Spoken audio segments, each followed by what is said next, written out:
മാധ്യമ സ്വാതന്ത്ര്യം തടഞ്ഞതിനെതിരെ നടപടി ആവശ്യപ്പെട്ട് കേരള സംസ്ഥാന മുഖ്യമന്ത്രി ഡിജിപി എന്നിവർക്ക് കേരള മീഡിയ പേഴ്സൺസ് യൂണിയൻ പരാതി നൽകി.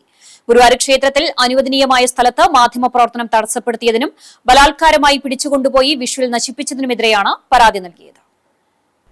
ഏപ്രിൽ 20 വൈകിട്ട് മുഖ്യമന്ത്രിയുടെ മകൻ ഗുരുവായൂർ ക്ഷേത്ര ദർശനം നടത്താനെത്തിയപ്പോൾ ദൃശ്യങ്ങൾ പകർത്താനെത്തിയ മാധ്യമപ്രവർത്തകനായ രാജു ഗുരുവായൂരിനെ തടയുകയും ബലാത്കാരമായി പിടിച്ചുകൊണ്ടുപോയി തടഞ്ഞുവെച്ച് ഫോൺ പിടിച്ചുവാങ്ങി ദൃശ്യങ്ങൾ നശിപ്പിച്ചതിനുമെതിരെ ഗുരുവായൂർ ടെമ്പിൾ പോലീസ് SHOക്ക് പരാതി നൽകിയിരുന്നു. നടന്ന സംഭവവും ഇതിലുൾപ്പെട്ടവരെയും പരാതിയിൽ വ്യക്തമായി പറഞ്ഞിരുന്നു. ദേവസ്വം അഡ്മിനിസ്ട്രേറ്റർ OB അരുൺകുമാർ, ക്ഷേത്രം കാവൽക്കാരൻ സുമേഷ്, മുഖ്യമന്ത്രിയുടെ മകൻ വിവേക് കിരണിന്റെ ഒപ്പം വന്ന കണ്ടാലറിയുന്ന ആൾ, വിവേക് കിരണിന്റെ ഭാര്യ എന്നിവരെ എതിർകക്ഷികളാക്കിയാണ് പരാതി നൽകിയത്.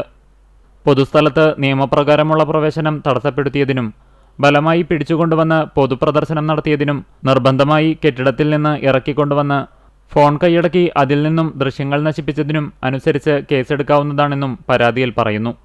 ഈ പരാതിയിൽ അടിയന്തരമായി ഇടപെട്ട് മാധ്യമ സ്വാതന്ത്ര്യം സംരക്ഷിക്കുന്നതിനുള്ള ഇടപെടലുണ്ടാകണമെന്നാണ് യൂണിയൻ ആവശ്യപ്പെട്ടിരിക്കുന്നത്.